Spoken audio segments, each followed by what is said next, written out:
নমস্কাৰ, মই প্ৰাঞ্জল শইকীয়া। আজি নতুন এটা কণ্টেণ্ট লৈ আপোনালোকৰ মাজলৈ আহিছোঁ আৰু আজি আলোচনা কৰিম ফেয়াৰ ভেলু গেপৰ ওপৰত। আমি আগৰ যিকেইটা ভিডিঅ' এই ভিডিঅ'কেইটাত mainly structure mapping, order block আৰু ফেয়াৰ ভেলু গেপৰ ওপৰতো অকণমান আলোচনা আমি কৰিছিলোঁ আৰু আজি জনাটো বহুত প্ৰয়োজন, সেইটোৰ ওপৰতে আলোচনা কৰিম। এইটো হৈছে কোনটো অৰ্ডাৰ ব্লকৰ পৰা মাৰ্কেটে মুভমেণ্ট দিয়াৰ মেক্সিমাম চান্সেছ থাকে। আৰু নতুন এটা কণ্টেণ্ট, এইটো ফেয়াৰ ভেলু গেপ। হয়তো আপোনালোকে বহুতে শুনিছে ফেয়াৰ ভেলু গেপ বা আপোনালোকে হয়তো এইটো ইউজ কৰি ট্ৰেড কৰি আছে। আৰু এইটো কিয় ইম্পৰ্টেণ্ট আৰু একচুৱেলি ফেয়াৰ ভেলু গেপ কি হয়, কিয় মাৰ্কেটত ফেয়াৰ ভেলু গেপ ক্ৰিয়েট হয়, এইটো আমি জানিবৰ কাৰণে আজি অলপ আলোচনা কৰিম। মেইনলি কি হয়, আগতো আমি আলোচনা কৰিছোঁ যে এখন মাৰ্কেটক এটা বিগ মুভমেণ্ট দিবৰ কাৰণে আমাৰ নিচিনা ৰিটেইল কেপাচিটি নাই। আমি 100 কোটি টকালৈ ট্ৰেড কৰিলোঁ, 200 কোটি টকালৈ ট্ৰেড কৰিলোঁ, 1000 কোটি টকালৈও যদি আমি ট্ৰেড কৰোঁ, তেতিয়াও আমি কেণ্ডেলৰ কেপিটেলটো লগাই দিলোঁ, কেণ্ডেলৰ ইমান মুভমেণ্ট আমি দিয়াব নোৱাৰোঁ। আৰু বিশেষকৈ যিখন গ্ল'বেল মাৰ্কেট থাকে, কাৰেঞ্চিয়ে হওক বা গ'ল্ডে হওক, যিখন ফৰেক্স মাৰ্কেট হওক, এইবিলাক মাৰ্কেটতো এইখনতো বহুত এখন ডাঙৰ মাৰ্কেট হয়। আৰু এইখনত যিবিলাক ডাঙৰ ডাঙৰ ইনষ্টিটিউশ্যন থাকে, সেই ইনষ্টিটিউশ্যনবিলাকে যেতিয়া মাৰ্কেটত এণ্ট্ৰি কৰে, তো এণ্ট্ৰি কৰা টাইমত তেওঁলোকৰ যোনবিলাক অৰ্ডাৰ্ছ থাকে, সেই অৰ্ডাৰ্ছবিলাক তেওঁলোকে, মই আগতে যে বাই লিমিট লগায়, তেওঁলোকে কেতিয়াবা চেল লিমিট লগায়। মানে বাই লিমিট চেল লিমিট মিনছটো হৈছে তেওঁলোকে কিছুমান পাৰ্টিকুলাৰ প্ৰাইচত ট্ৰেডবিলাক অট'মেটিকেলি তেওঁলোকৰ ছেট কৰা থাকে। যেতিয়া সেই প্ৰাইচটোত গৈ পাই যায়গৈ, তেতিয়া অট'মেটিক তেওঁলোকৰ এটা চেলিঙৰ কাৰণে এক্সিকিউট হৈ যায়। আৰু কিছুমান প্ৰাইচত, একদম বটম প্ৰাইচত তেওঁলোকৰ ছাপ'জ এইটো প্ৰাইচত তেওঁলোকে ৰাখি থৈছে, বাই লিমিট লগাই থৈছে, সেই প্ৰাইচটো পোৱাৰ লগে লগে অট'মেটিকেলি তেওঁলোকৰ অৰ্ডাৰটো কি হৈ যায়, এক্সিকিউট হৈ যায়। কাৰণ কেলৈ তেওঁলোকে কিয় লগাবলগীয়া হয়, এই ইনষ্টিটিউশ্যনবিলাকে যিটো কোৱান্টিটিত তেওঁলোকে ট্ৰেড কৰে, ছাপ'জ তেওঁলোকক লাগে 1000 লট লাগে, তেওঁলোকক গ'ল্ডত তেওঁলোকৰ বাই কৰিবৰ কাৰণে 1000 লট লাগে। এতিয়া 1000 লট যদি তেওঁলোকে মাৰ্কেটত কিনিবলৈ হয়, তেতিয়া কোনোবাই 1000 লট চেলিং কৰিব লাগিব। কিন্তু সেইটো লেভেলত তেওঁলোকৰ কি নাথাকে, মাৰ্কেটত এভেইলেবিলিটি কেতিয়াবা নাথাকে। নথকাৰ কাৰণে তেওঁলোকৰ 1000 লট তেওঁলোকৰ বাই লিমিট লগাই থোৱা থাকে, 500 লট তেওঁলোকৰ লাগি যায়, আনদাৰ 500 লট তেওঁলোকৰ নালাগে। নলগাৰ কাৰণে তেওঁলোকে আকৌ কি কৰে, মাৰ্কেটত এটা আৰ্টিফিচিয়েল তেওঁলোকে চেলিং ক্ৰিয়েট কৰে। আৰ্টিফিচিয়েল চেলিং যেতিয়া তেওঁলোকে ট্ৰেড কৰিব, যেতিয়া তেওঁলোকে ক্ৰিয়েট কৰিব, তেতিয়া কি কৰিব, ৰিটেইল ট্ৰেডাৰবিলাকে মাৰ্কেটখনত চেলিঙৰ কাৰণে তেওঁলোকে ৰিয়েক্ট কৰিব। আৰু সেই চেল কৰোঁতে তেওঁলোকৰ সেই অৰ্ডাৰ্ছবিলাক সেইটো মানে ছিষ্টেমত কি কৰিব, ইনষ্টিটিউশ্যনবিলাকে কালেক্ট কৰিব সেই অৰ্ডাৰ্ছবিলাক। এতিয়া এই ডাঙৰ ডাঙৰ, যেনেকৈ এটা পুখুৰীত ডাঙৰ মাছ থাকিলে যেনেকৈ পানী দিব পাৰে, ঠিক তেনেকৈ ধৰণে ইনষ্টিটিউশ্যনবিলাকে যেতিয়া মাৰ্কেটত এণ্ট্ৰি কৰে, তেতিয়া তেওঁলোকৰ সেই এণ্ট্ৰিবিলাক আমি গম পাই যাওঁ। কেণ্ডেলৰ যোনবিলাক মুভমেণ্ট হয়, বহুত বেলেগ ধৰণৰ হৈ যায়, কাৰণ তেওঁলোকৰ এটা বিগ এমাউণ্ট লৈ মাৰ্কেটত যিহেতু এণ্ট্ৰি কৰে। আৰু এখন মাৰ্কেটত আমি কেতিয়া এণ্ট্ৰি কৰিব লাগে, যেতিয়া এটা অৰ্ডাৰ ব্লকৰ পৰা, বা যেতিয়া এটা আমি সেইটো ছাপৰ্ট বুলিয়ে কওঁ বা অৰ্ডাৰ ব্লক বুলিয়ে কওঁ, বা এটা ছাপ্লাই লেভেলৰ পৰাই যেতিয়া আমি আমি ট্ৰেড এণ্ট্ৰি কৰিম বুলি ভাবোঁ, সেই এৰিয়াটো প্ৰথমতে আমি ট্ৰেক কৰিব নোৱাৰোঁ। কিন্তু সেই এৰিয়াটোৰ পৰা যেতিয়া এটা বিগ মুভ দি গুচি যায়, তাৰপাছত তেওঁলোকে আকৌ সেই এৰিয়াটোলৈ তেওঁলোকৰ সেই আধাৰুৱা অৰ্ডাৰবিলাক কি কৰিবলৈ, ফিল কৰিবৰ কাৰণে তেওঁলোকে আকৌ সেই মানে প্ৰাইচটো সেই জেগাটোলৈকে লৈ গুচি আহে। আৰু কেতিয়াবা এনেকুৱাও হয়, সেই প্ৰাইচটো কেতিয়াবা ৰেচপেক্ট নকৰি আৰু তললৈ গুচি অহাও দেখা যায়। সেইটো কাৰণে যিমান ডাঙৰ বিগ টাইম ফ্ৰেম হয়, সিমান ডাঙৰ বা সিমান ষ্ট্ৰং অৰ্ডাৰ ব্লক হয়। আৰু এই যেতিয়া আমি কেতিয়া এণ্ট্ৰি কৰিব লাগে, যেতিয়া এটা এৰিয়াৰ পৰা, এতিয়া মই মাৰ্ক কৰি দেখাইছোঁ, এখন গ'ল্ডৰ চাৰ্ট হয়, এই কেণ্ডেলটো মই ধৰি লৈছোঁ। মই আগতো কৈছোঁ যে এটা অৰ্ডাৰ ব্লক আমি তেতিয়া ক'ম যেতিয়া এখন মাৰ্কেট আপ ট্ৰেণ্ডত গৈছে, আপ ট্ৰেণ্ডত এগ্ৰেছিভ বুলিছ কেণ্ডেল অহা তাৰ ঠিক আগমুহূৰ্তৰ যোনটো বিয়েৰিছ কেণ্ডেল, সেই তাৰ হাইটো আৰু ল' এৰিয়াটোক আমি কি বুলি কওঁ, অৰ্ডাৰ ব্লক বুলি কওঁ। এই অৰ্ডাৰ ব্লকটোৰ পৰা ইয়াত ডাঙৰ কেণ্ডেল বনালেই নহ'ব, তেওঁলোকে যে সঁচাকৈয়ে এণ্ট্ৰি কৰিছে, সেই এণ্ট্ৰি কৰাটো আমি কেতিয়া গম পাম, তেওঁলোকে যেতিয়া এণ্ট্ৰি কৰিব, তেতিয়া তেওঁলোকে এটা বস্তু মাৰ্কেটত ক্ৰিয়েট কৰে, সেইটোক কয় ফেয়াৰ ভেলু গেপ। এটা ফেয়াৰ ভেলু গেপ কি? ফেয়াৰ ভেলু গেপ হৈছে তিনিটা কেণ্ডেলৰ মাজৰ এটা গেপিং।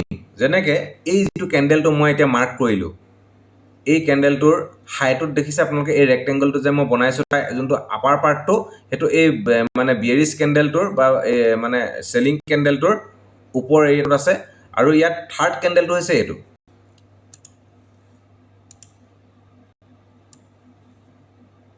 থাৰ্ড কেণ্ডেলটো হাই আৰু ল'টোক মই মাৰ্ক কৰি দিলোঁ, এইটো থাৰ্ড কেণ্ডেলটো। এইটো এই ফাৰ্ষ্ট কেণ্ডেলটো, তাৰপৰা ছেকেণ্ড কেণ্ডেলটো বাদ দিয়ক আৰু থাৰ্ড কেণ্ডেলটো দেখিছে। এই ফাৰ্ষ্ট কেণ্ডেল আৰু থাৰ্ড কেণ্ডেল, ফাৰ্ষ্ট কেণ্ডেলটোৰ হাই আৰু থাৰ্ড কেণ্ডেলটোৰ যিটো ল' তাৰ মাজত এটা গেপ আছে। সেই গেপটো কি বুলি কোৱা হয়? ফেয়াৰ ভেলু গেপ বুলি কোৱা হয়। মই ফেয়াৰ ভেলু গেপ মাৰ্ক কৰি দিছোঁ। মই এই অৰ্ডাৰ ব্লকৰ যিটো ৰেক্টেংগল এইটো মই ৰিমুভ কৰি দিছোঁ যাতে দেখিব আপোনালোকৰ সুবিধা হয়। এইটো হৈছে ফেয়াৰ ভেলু গেপ। এইখিনি এই এৰিয়াটো, এইখিনি ফেয়াৰ ভেলু গেপ। এইটো ব্লেক কেণ্ডেলটো আৰু তাৰ 3 নম্বৰ ওপৰৰ যোনটো ব্লু কেণ্ডেলটো, তাৰ মাজত চাওক এটা গেপ আছে। আমি চাওঁ বহুত কেণ্ডেলত, এতিয়া যেনেকৈ এই কেণ্ডেলটো আৰু এই কেণ্ডেলটো মাজত বৰ বিশেষ ডিফাৰেঞ্চ নাই, অকণমানি সৰু এটা গেপ এটা আছে। বা এইবিলাক কেণ্ডেল দেখিছে লগালগিকৈ গৈছে। এই যেতিয়া এই ফেয়াৰ ভেলু গেপটো ক্ৰিয়েট কৰিব, মানে তেওঁলোকৰ অৰ্ডাৰ্ছবিলাক তাতে ফিল হোৱা নাই, সম্পূৰ্ণ অৰ্ডাৰ্ছটো ফিল নহ'লে, সেইটো কাৰণে ফেয়াৰ ভেলু গেপ এইটোক আমি মানে এই গেপটো ক্ৰিয়েট কৰে, যিটোক আমি ফেয়াৰ ভেলু গেপ বুলি কওঁ। আৰু যেতিয়া ই এটা মুভমেণ্ট দিব, আমি লগালগ তাৰ থাৰ্ড কেণ্ডেলটো, আমি বুলিছ কেণ্ডেলটোতে আমি কি কৰি দিওঁ? এণ্টি কৰি দিওঁ। এণ্টি কৰাৰ লগে লগে আকৌ মাৰ্কেটখন তললৈ গুচি আহে, অকণমান ওপৰলৈ গৈছে, দেখিছেনে? নেক্সট কেণ্ডেললৈ গ'ল। তাৰ পিছত কিন্তু দুটা কি কৰিলে? বিয়েৰিছ কেণ্ডেল ফৰ্ম কৰিলে। আৰু এই বিয়েৰিছ কেণ্ডেলটো ফৰ্ম কৰি এই যিটো ফেয়াৰ ভেলু গেপ আছিলে তাৰ অলপমান 50% ফিল কৰিলে, 50% ফিল কৰি ইমানখিনিলৈকে মুভ দি দিলে, এইটো এৰিয়ালৈকে মুভ দি দিলে। ঠিক আছে, এইখিনিৰ পৰা এইটোলৈকে মুভ দি দিলে। তাৰপাছত নেক্সট যেতিয়া ই আহিলে, অহাৰ পাছত আকৌ এই ফেয়াৰ ভেলু গেপটোত কি কৰিলে? ট্ৰেপ কৰিলে, আকৌ ই এটা ডাঙৰ মুভ দি দিলে। চব ইমানখিনিলৈকে মুভ দি দিলে। এইবাৰ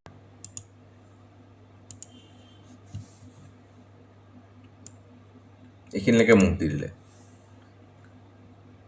কেতিয়াবা কি হয়, এই ফেয়াৰ ভেলু গেপৰ পৰা অকণমান তললৈ আহে, এই অৰ্ডাৰ ব্লকটোৰ যোনটো এৰিয়া হ'ব, মই প্ৰথমতে যোনটো অৰ্ডাৰ ব্লকৰ এৰিয়া মাৰ্ক কৰিছিলোঁ, অৰ্ডাৰ ব্লকৰ এৰিয়া হৈছে এইটো। এইটো মই কালাৰটো ইউজ কৰি দিছোঁ ইয়াৰ। এই তলৰ পাৰ্টটো হৈছে এইটো অৰ্ডাৰ ব্লকৰ এৰিয়া। কিছুমান পেয়াৰত কি হয়, ব্লকলৈকে আহে, আৰু কিছুমান পেয়াৰত কি কৰে? ফেয়াৰ ভেলু গেপৰ পৰাই এই মাৰ্কেটটো মুভ দিয়ে। এতিয়া অৰ্ডাৰ ব্লকটো আমি মাৰ্ক কৰিলেও, সেইটো অৰ্ডাৰ ব্লকহে বেছি পাৱাৰফুল হয় যিটো অৰ্ডাৰ ব্লকত ফেয়াৰ ভেলু গেপ থাকে। কাৰণ আমি মাৰ্কেটত বিভিন্ন ধৰণৰ আমি অৰ্ডাৰ ব্লক দেখা পাম, কিন্তু কোনটো অৰ্ডাৰ ব্লকক আমি বেছি ইম্পৰ্টেঞ্চ দিম? যোনটো অৰ্ডাৰ ব্লকত ফেয়াৰ ভেলু গেপ ক্ৰিয়েট কৰিব, সেই অৰ্ডাৰ ব্লকটোক আমি বেছি ইম্পৰ্টেঞ্চ দিব লাগিব। আৰু দেখিছে আপোনালোকে ইয়াত মাৰ্কেটৰ প্ৰত্যেকটো মুভ এই এৰিয়াটো, এই ফেয়াৰ ভেলু গেপটো যেতিয়া ক্ৰিয়েট কৰি ই ওপৰলৈ গুচি গ'ল, দেখিছে এইটো এই অকণমান সৰু কেণ্ডেলটো,